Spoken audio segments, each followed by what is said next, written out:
Retro Now. Hey, this is Lauren Mary Kim, and I'm the stunt double for Ahsoka Tano in Clone Wars and the armorer in The Mandalorian. You're listening to Dennis and Jay on Podcast Stardust. This is the way.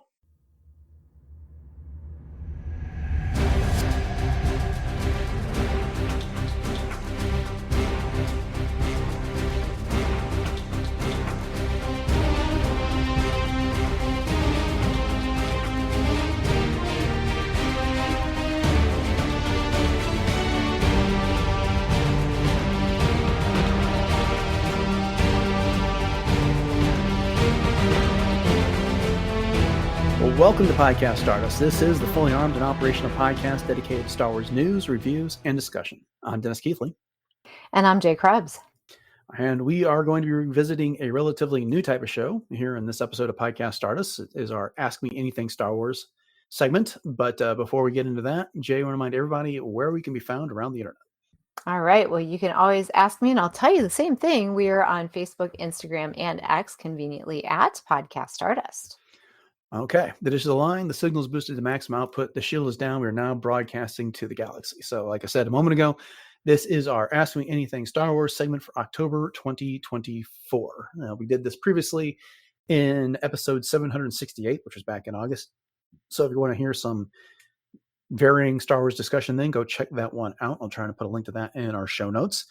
But yeah, Jay and I are going to take turns. We're going to ask each other some questions that we have not shared with the other in advance and see where the discussion takes us. And we'll hope to get through 2 or 3 each on this. And if you've listened to this and you've got a topic that you would love to hear us discuss at some point in the future, then, send us their topic through social media and we'll share those links again at the end of the show. Send us an email at podcaststardust@retrozap.com. And, perhaps we'll use your question on an upcoming show. But with that in mind, Jay, you want to go first or you want me to ask you a question first? Oh, sure. I can go first. Okay. So here we go. All right. So obviously, you and I have both been to Galaxy's Edge, and you also do a lot of cooking as well as I do as well. And we both have some Star Wars cookbooks. We've had a chance to sample things like Ronto wraps and Mail Run juice, and the take on blue milk that Galaxy's Edge actually has. But food definitely does have a central focus in a lot of the things that we've seen in Star Wars. So there's, from the very first dinner and the Tatooine scene with Aunt Beru and Luke and Uncle Owen to everything else. So my question to you is, what food or foods or drink in Star Wars that you've seen along the way in any capacity, it can even be from the books, that you were thinking to yourself, gosh, I would really love to try that? That's an interesting question. That's a good one. Like you said, you brought up the Galaxy's Edge portion of this. And of course, we got to sample the Earth take on blue milk, green milk, a Ronto wrap and the like while we were there. And then got to go to Oga's and have some drinks there. I'm not thinking of one particular food that stands out to me because I was like trying to picture in my head what it was they were eating at Mons Kanata's palace when they got to Taco Ah. Donna. And frankly, Ray was just like shoving it all in her face. Well, she'd never seen food in that quantity. She was just used to taking the standard wrap portions.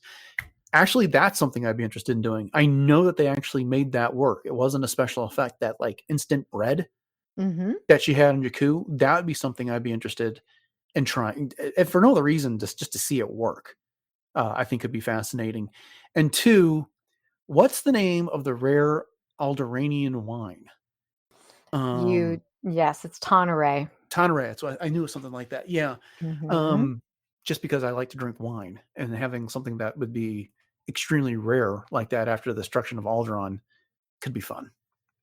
Oh yeah, for sure. And you took the words right out of my mouth because Tanneray is definitely one for me Hmm. because it's not only like you said from the standpoint that it's so rare coming from Alderaan, especially after its destruction, but just because of the way that it has actually been described in the books, and it sounds like it's absolutely beautiful.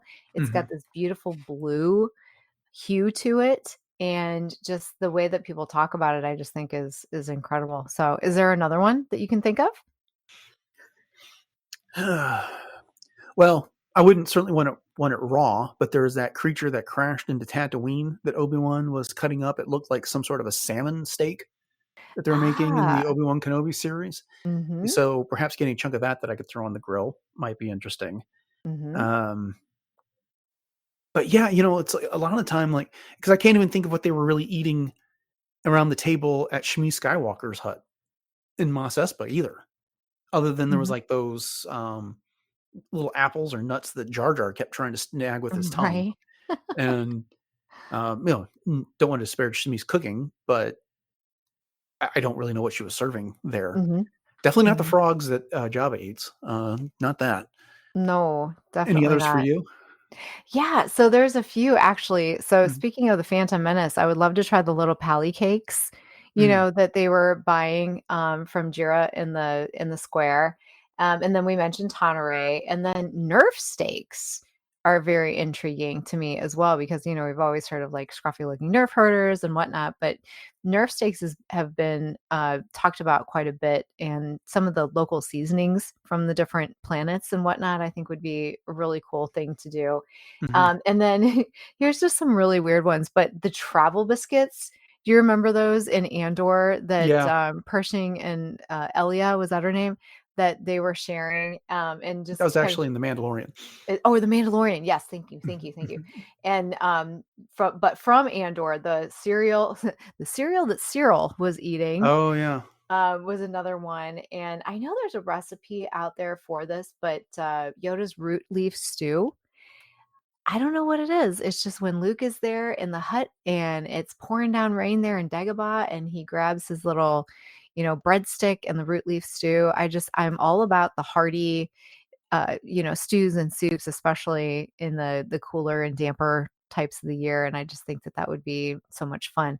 And Shura fruit is another one that I'd love to try. And that's the one that, I mean, it's basically like a pear, but it's Mhm. the one that when Anakin and Padme are having dinner together and Anakin says, Obi-Wan would be very grumpy if he saw me doing this. And he's giving her the piece of the fruit. And then Padme stabs it out of the air. So that's just a few.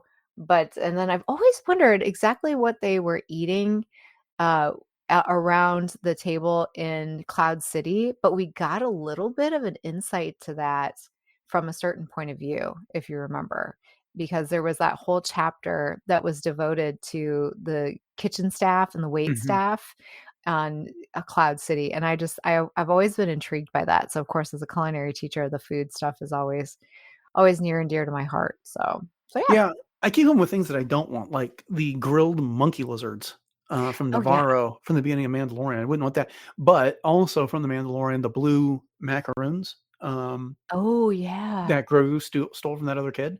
Um, Mhm. those could be tasty. I don't know. Yeah. The blue Yeah. shrimp, um, if you like seafood, that were There on you go. that one planet. Um, Yeah, yeah, and I then you've wouldn't want got anything from that moon that they went to with the Mon Calamarians and the Quarren, where they just kind of pull down the spout and fill your bowls when they right? delivered the frog lady. I mean, yeah, that's the thing. It's like I can't get out of my head like all the repulsive stuff that I don't want to eat. It's I can't imagine why. But there's also so many great beverages too. We mentioned Tanqueray, but then there's also, was it Spotchka that was in The Mandalorian? but Was we like never kind of see it. It's I always in a know, tankard, and we don't ever see the drink itself. I mean, it right? it could be water, and they're pretending to drink for all we know. In that case, And um, then there's Port in a Storm, which is always referred to as, one of the more potent potables mhm, in a lot of the comics and the books and that type of thing. I remember Dr. Aphra partaking in some Port in a Storm. And then, of course, Han always loved his Port in a Storm. So there was that. mhm. And I believe who else? Um, that did those kinds of things as well. But at any rate, so yeah, so those are just a few. I'm sure we could go on and on with all the food and drink. Yeah, you know, another good source I think would be to check out the episode of the Book of Boba Fett where the droids just keep bringing out and putting all that food on the table, and it's only Boba Fett Oh and Fennec yeah. Shand that are eating at the time. Mm-hmm. So, Yep. you know, get some ideas from there because that's probably got to be some pretty decadent food Yeah, as you're well. not kidding. Oh, and one more, it made me think of this too, is the black melons from the Tusken Raiders. Just to Those do try it. not look like refreshing at all. They don't, but I It would looks give like it a a good shot. source of hydration, but other than that, I'm suspect of Tatooine food. Like charcoal water, basically. All right. Well, let's move on to the next question here. That was a good one. It sparked a lot of discussion here. Mine also, you led with Galaxy's Edge, and mine is, I was like, is she going to ask the same question? Because mine is this. We've both been to Galaxy's Edge. It's set in a planet that was not featured in any movie or television series during the sequel trilogy. However, since then it has appeared in books, comics, and various other places, video games. Although it is successful with its two attractions, Rise of Resistance and Smilger's Run, and its theme bar, Oga's Cantina, some fans would have preferred a different era or a different planet for the setting. Specifically, something we've seen in one of the movies or television shows. What is your opinion on this? And if you were handed the board to design a Galaxy's Edge or to update it to something that's more familiar, what would you do, if anything? Oh, okay. Well, I think my answer is going to be very much of a cheat, Mm-hmm. but in some ways, it's also very Disney-esque in that I would choose to do several different lands where you could do, maybe visit Mustafar for a little while and then, go over to Hoth if you wanted to go both ends of the spectrum and, maybe have a little bit of Naboo in there as well because I think that there's so many different amazing types of landscapes and terrains that I just think that that would, really spark the interest of a lot of people. And then they could kind of pick their adventure, so to Mm-hmm. speak. And then you could really sample a lot of different types of things. But if I had to pick one, I would probably pick either Kashyyyk or Endor, to be quite honest, just because I love being in the woods and I love the whole nature-esque kinds of things. And I just think that there's so much kind of fun stuff that you could do with that. I mean, could you imagine having treehouse adventures and, just being able to do, different types of kind of arts and craftsy kinds of things with those sorts of things. But then again, I think Coruscant would be amazing as well because there's so many different kinds of city-esque things that you could do with Coruscant as well. And so, I mean, honestly, the possibilities are obviously endless, but Mm-hmm. I really do like the idea of, having sort of these little pods of the different types of landscapes and just getting to sample a little bit of all of it. See, I think your answer just highlighted the issue is that there's too many different terrains to Yeah. settle on one from what we've seen in the movies and stuff like that.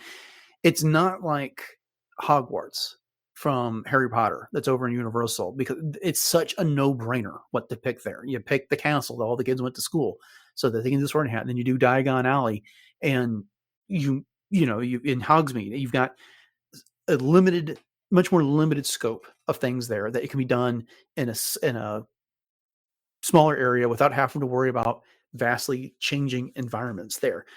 Whereas when they wanted to build an immersive Star Wars land, if you did what you talked about, just to kind of give us these pods, you're kind of risking immersion in that case, trying to fit more, three different environments into that same, 14 acres that they have there. Mhm. You're not getting a cohesive, immersive experience across the whole thing. So I think that's primarily why they went with one environment and perhaps why they chose to do something that we hadn't seen. We all know the story. They said, this is telling your story, not necessarily the story of Han or Luke and Leia or Anakin, Obi-Wan, Ahsoka, or any of them. Being that said, okay, all that being said, I kind of like what they've been doing lately is where, they have Avengers Campus over at Disney's California Adventure, which is right next door to Disneyland over in California. Hmm. And they have the, and I'm going to get all these names wrong, but they have the Guardians of the Galaxy Mission Breakout, which is the remodeled Tower of Terror over there. And so it's Guardians of the Galaxy themed. They have the Spider-Man attraction where, Peter Parker with the funds from Tony Stark has created this Spider-Man adventure. They're adding a Thanos themed attraction. It was one of the things announced at D23, and they're adding a Stark's Flight Lab. Point being is they're not tying it down necessarily to one area.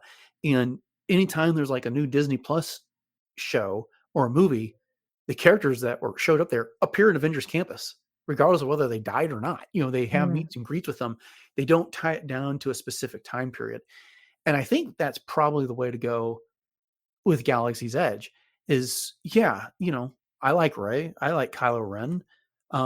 But why not swap them out for Princess Leia and Darth Vader from time to time? We've been getting the Mandalorian. We've seen Fennec Shan's been showing up there. Hera's been there. Sabine's been around. They've been giving us the characters. We've seen Galaxy's Edge, or Batuu, more specifically in Black Spire Outpost, in different areas in the comics and books.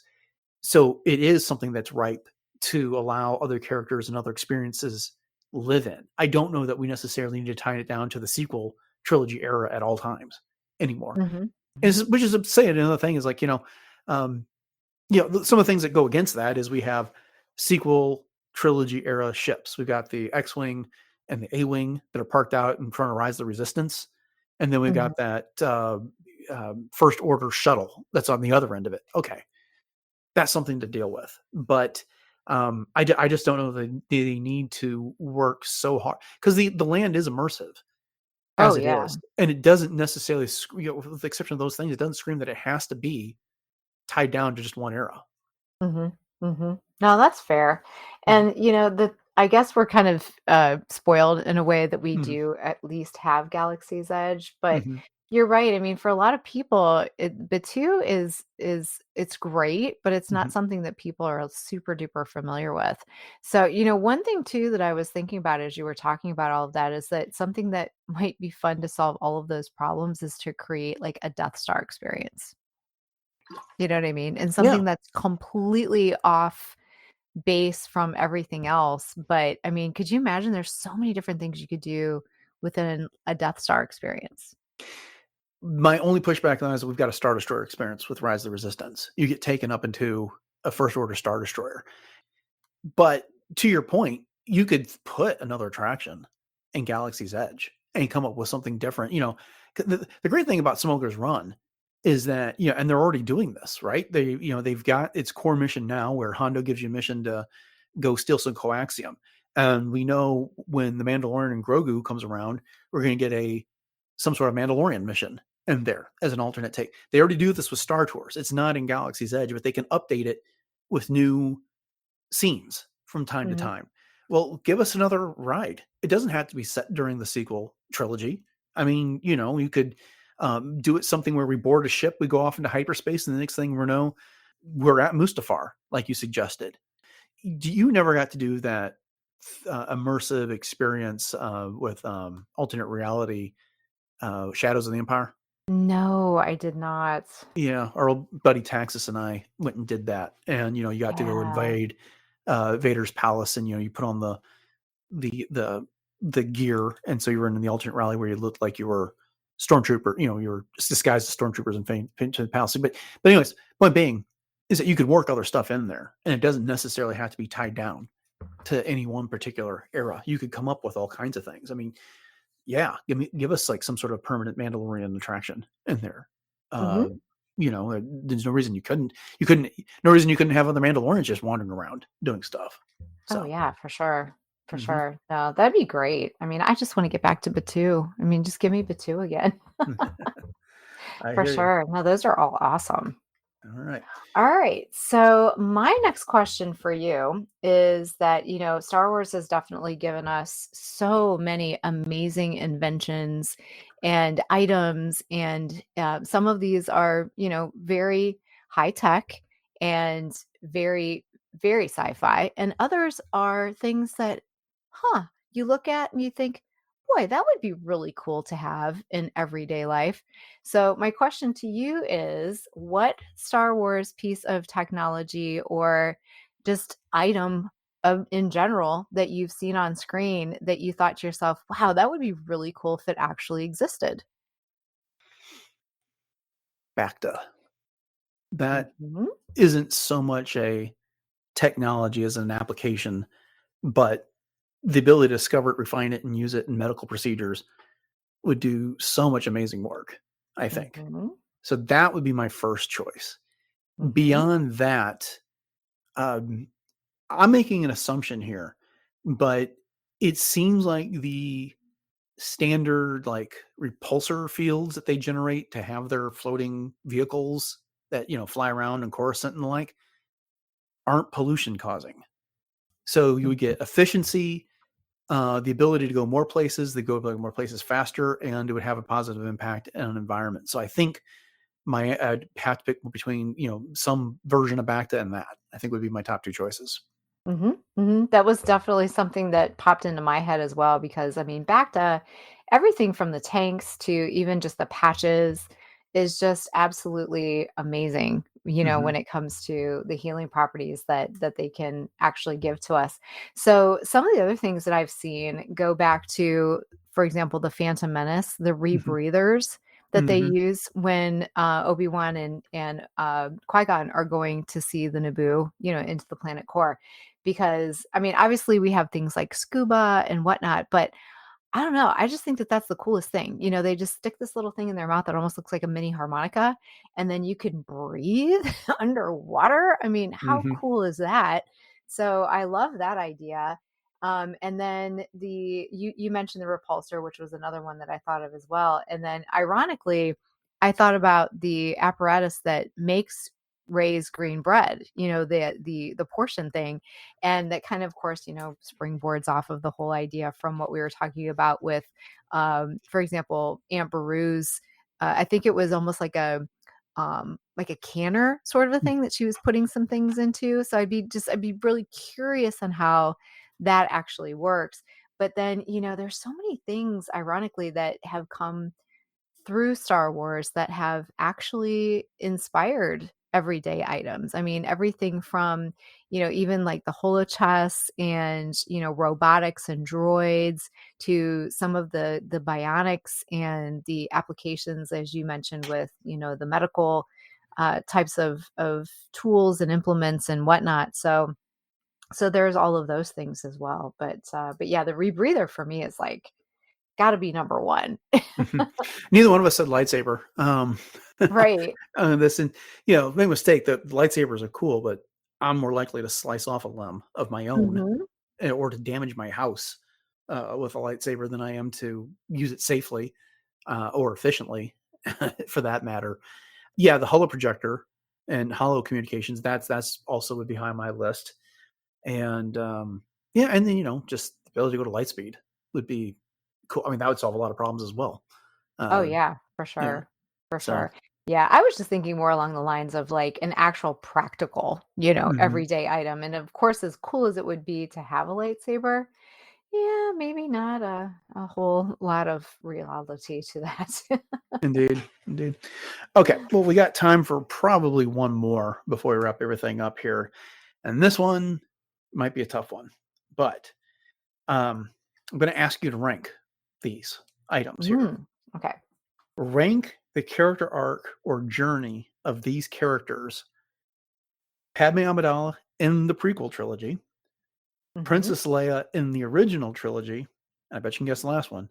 Rey Skywalker in the sequel trilogy. Oh, wow, okay. So Leia in the original trilogy? Hmm. Okay. So you're not taking into account anything that she's done in Right. books or comics or anything like that. Mhm, You're not mhm. considering Padme in the Clone Wars. Right. You're just these characters as they appeared in their respective trilogies. Okay. Okay. So, as much as I love Leia, and she's definitely always been one of my top, if not my favorite character of all time, aside from, of course, Ahsoka in Star Wars, I would have to go with probably, oh gosh, this is hard because Padme and Rey really do have an amazing story arc. I mean, from where they've begun to where they've ended. But I'd have to give it to Rey, honestly, because here she started out as this little scavenger who thought she was no one and came from nowhere and ends up basically being the savior of the entire galaxy. And she learns not only so much about herself along the way, but she also learns so much about just what it means to be a human being, what it means to use the force, what it means to put all of that into perspective. And, along the way, obviously, she's had a lot of impact on everything that's happened. And, with Leia, she already started off as an established senator, princess, leader of the rebellion, and that type of thing. And her arc didn't change a whole lot between where we saw her in A New Hope to where she ends up in Return of the Jedi. Yes, we see different sides of her, but I don't know how much of a necessarily, character growth she has. For Padme, yes, we see her as the child queen, and then she ends up, of course, obviously marrying Anakin and giving birth to the twins, which eventually do give us A New Hope. And we get to follow her adventures along the way, as a senator and trying to establish, going forward with the Republic and whatnot. But Rey really does have, I think, the biggest arc. So I would have to go Rey number 1, Padme number 2, and Leia number 3. Yeah, you touched on a lot of the aspects, which I think makes this a difficult question, and that's why I tried not to just confine it to an arc, because that's where I originally wrote it. But then I also journey. I threw that word in there as well. And you're right. I mean, Rey is the primary protagonist of the sequel trilogy. She is the Luke Skywalker of the sequel films. Where Luke was our central character. He's the farm boy who goes on the hero's journey and then ultimately redeems his father. He features prominently in all 3 of those movies. Rey does that in the sequels.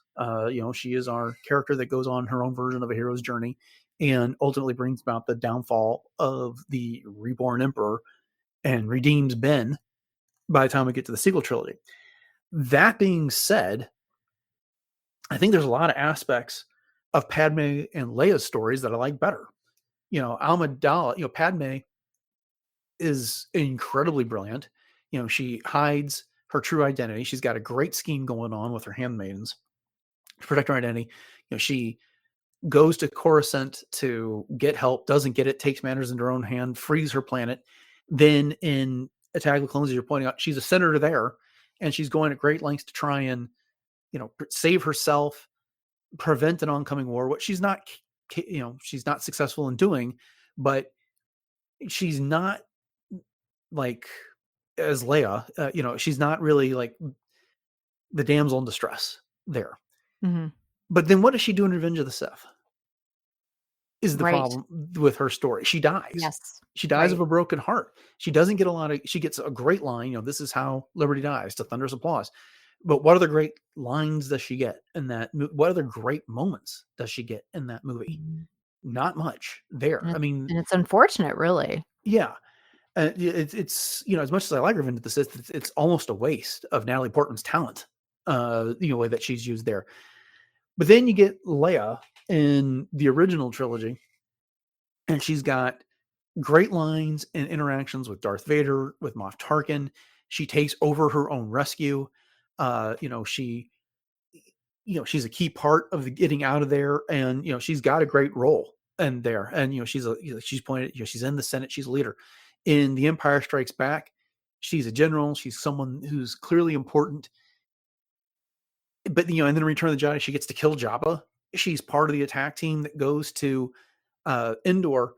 But again, to the point you're making, and I kind of picked up on, she doesn't have the cumulative effect, I think, that Rey does there. And so, it's hard to divorce the subjectivity from the question, I think. Right. In all of this. And I'm not sure which one of the 3 of them are my favorite when it comes down to it. But yeah, I mean, it's hard to argue that Rey doesn't have, regardless of your feelings about the sequel trilogy. And I know there's a lot of people who like to hate on any episode I post that focuses on the sequels on our feed, but let's call a spade a spade. I mean, she had she had the biggest, best adventure and where she was the focus of the whole Mhm. thing. Mhm. Exactly. And that's exactly where, where my answer came from as well, obviously. And like I said, as much as, as far as a character themselves, I would pick Leia number one. Mhm. But realistically, the journey, as you said, yeah, goes to Rey. Yeah. Yeah, and they've all got moments that I absolutely love, and I like all Oh, for three of those sure. characters, but yeah, it's yeah, I don't know why I was thinking about that, but I was. And I was curious to see what you were gonna say with that. Okay, put up against them, Ahsoka. Oh, gosh, Ahsoka's got got it over all of them, quite honestly. And I'm Mhm. not just saying that because I love Ahsoka and obviously because I cosplay her, but I mean, just thinking about where she's come from the Clone Wars all the way through the Ahsoka series and everything that she's done and everything that she's been through and all of the cumulative growth that she's had along the way. I mean, just from being wrongly accused of doing all the things that she did against the Jedi Order and then having the courage to leave and go her own way and try to make her own way in the world, not being a Jedi and learning how to be, just a citizen of and of course, Mace Windu throws that back on her, but then being able to come back to her own and being able to find her purpose once again. And then from there, going on and being her own little, Ronin character and then coming back to do all of the things that she did in the Ahsoka series is just it's an incredible life. Yeah, she's got arc after arc after arc Oh, yeah. Oh, when it comes yeah. down to it. But what is her impact on the galaxy compared to these others? Well, hers, I believe, though, and of course, I'm gonna be an Ahsoka defense Yeah, to the end I'm here, not saying she has but none.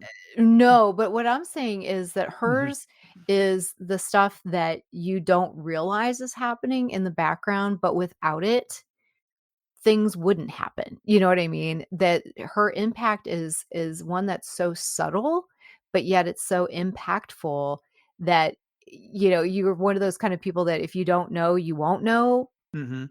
but it's still happening regardless. Yeah, I can't disagree that, she's in the grand scheme of thing compared to these three, yes, she's more of a background character in that regard, even though she is a main character in the Clone Wars and obviously the main character in Ahsoka. But she doesn't overthrow an emperor.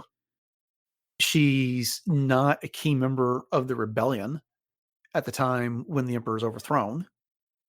She's likely going to feature in whatever happens with Thrawn, but that Mhm. remains to be seen.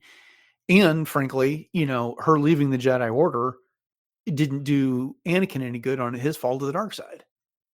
Now, don't you be placing that blame on I'm Ahsoka. not blaming her. I know you're No, I not. mean, she had no way of knowing that that's what was going to Right. become of Anakin. I mean, we see her reaction in Rebels when she Mhm, puts two and two together and mhm. figures out who Darth Vader is. Right, right. Uh, But no, I totally agree with you that mhm. I do believe that Ahsoka leaving was definitely a catalyst for Anakin. So I'm just teasing you, No, honestly. I know. So I really do believe that. But is the only pushback I guess I would have on the whole rebellion thing is that she did, and what I meant by like behind the scenes is that she acted as that fulcrum agent for so long and she was doing so Right. many things, behind the scenes But there. meanwhile, Leia is leading from the front. Sure. Mm-hmm. And, Padme was a leader from the front, and Mm-hmm. Rey literally destroyed the Emperor. Right. And so, that's Ahsoka's role is more of a support in that regard. And there's Mm-hmm. nothing wrong with it. The rebellion needed people like that. Mm-hmm. She's a key operative and stuff like, and but again, fantastic character. One of my favorites in Star Wars as well. One of the best Jedi ever that's out there. But again, point being, she perhaps of all four of these characters, as you pointed out, has the best story arcs because she has multiples Mm-hmm. of them across her history there. But you could tell the overall story of Star Wars, you not necessarily have to have her in it. The proof of Mm-hmm. that is because we got the prequel trilogy and the original trilogy Right. without ever knowing a thing about her. Good So point, good point, yeah, yes. Absolutely. And, to your point as well, I mean, Ray definitely has another opportunity for another arc with the Hmm. movies coming up too. So it's going to be really exciting to see where her next set of stories go from here. Indeed. Indeed. Yeah. All right. Well, I did not expect those 4 questions to take as long as they did. So we'll have to save the rest of them that we've prepared for another edition of this. I don't know that we're going to do this monthly. Most likely not. We skip September. So, but again, this is kind of fun to do every once in a while. It generates like Very the most fun. pure discussion between the two of us. Mhm. So, all right. Well, then, thank you all for joining us for this episode of Podcast Stardust and this edition of Ask Me Anything Star Wars. We hope you had a good time with that, and we invite you to come back and check out our other content, especially if this is your first time listening to the show. Welcome aboard. But we typically cover some sort of a show on Mondays, have a different type of discussion on Wednesday, and then the week with news. We've got our monthly feature going on right now discussing The Phantom Menace. We've been breaking that down in 10, 15-minute segments so that we can discuss those portions of the movie in detail. Jay comes to us with World Between Worlds every month, where she rounds up recent finds in Star Wars lifestyle and fashion projects. So we got a lot of stuff going on here on Podcast Stardust. Probably one of the more diverse Star Wars podcasts that are out there, if I could be so bold. But hey, make sure you hit the subscribe button and check out everything that we've got to offer. And if you're looking for some back content beyond the 1 or 200 episodes that your podcatcher is likely to contain, I invite you to check out our home at retrozap.com, which has our entire catalog, which includes all previous 788 episodes of the show. And while you're there, you can check out some other great podcasts, such as Agents of S.H.I.E.L.D.'s Case Files, Animaniacast, Brews and Blasters, Dork Lair, Doomcast, Enjoy Stuff, Love, Death, and Robots Plus, Superhero Suite, and Warp Trails. We're always looking for ways to grow, and some of the ways you can help us with that are by leaving us a rating review on your podcatcher of choice and sharing the show on social media. Again, social media of your choice with your friends. So with those things in mind, Jay, I want to remind everybody one more time what our social media handle is and where else we can be found around the internet. Absolutely. And we would love your feedback on this episode as well as any of the others that you happen to listen to. And as Dennis mentioned at the top of the show, if you have any suggestions for questions or topics that you would love to hear us discuss, please hit us up on our socials, which are Facebook, Instagram, and X at Podcast Stardust. And you can also interact with us on both of our YouTube channels as well. So YouTube and YouTube Music both support interactions, comments, and the like. So we'd love to see it. And if you're in need of some ideas for anything Star Wars, we also have our Pinterest boards, which have tons and tons of different ideas there. And then if you want to hit us up for some real-time chatter and give us your ideas and feedback there, we do have a Discord room on the RetroZap Discord server. And while you're there, you can check out all of the other Discord rooms for all of the other RetroZap shows. So all of those shows that Dennis ran down also have their own little rooms. And so you can have tons of fun just bouncing from one room to the next, to the next, to the next. So the link to that is also in our show notes. And one more link to check out is our TeePublic store. So we are teepublic.com/user/podcast stardust. Or once again, head up the link in our show notes and you can find t-shirts, sweatshirts, coffee mugs, even wall hangings, tote bags, and baby onesies with one of 7 different show logos of Podcast Stardust for your choosing. So check that link out once again in our show notes. Okay. Before we say goodbye to everybody, you want to remind everyone what you've got going on with cosplay? Sure. So always the cosplay train just keeps on rolling along over on my Instagram, which is at j.snipscosplay. So just recently, I was at the Cleveland Gaming Classic and I'm still running through tons of different photos that I was able to snag while I was there. I actually worked with 3 different photographers, so I've got tons of material to post. And I'm also posting other cosplayers and lifting up other people as well. So not just Star Wars, but tons of other things too. So once again, you can check that out at j.snipscosplay. And also make sure you check out all of the dates that I have coming up for my other events that I have in October and beyond. Okay, so upcoming on the show on Friday, we get back into some Star Wars news, and then on Monday we resume the Clone Wars rewatch with a look at episode 8 of season 1. So, with that having been said, thanks for listening to episode 789 of Podcast Stardust, everyone. Have a great rest of your week, and until next time, may the Force be with you.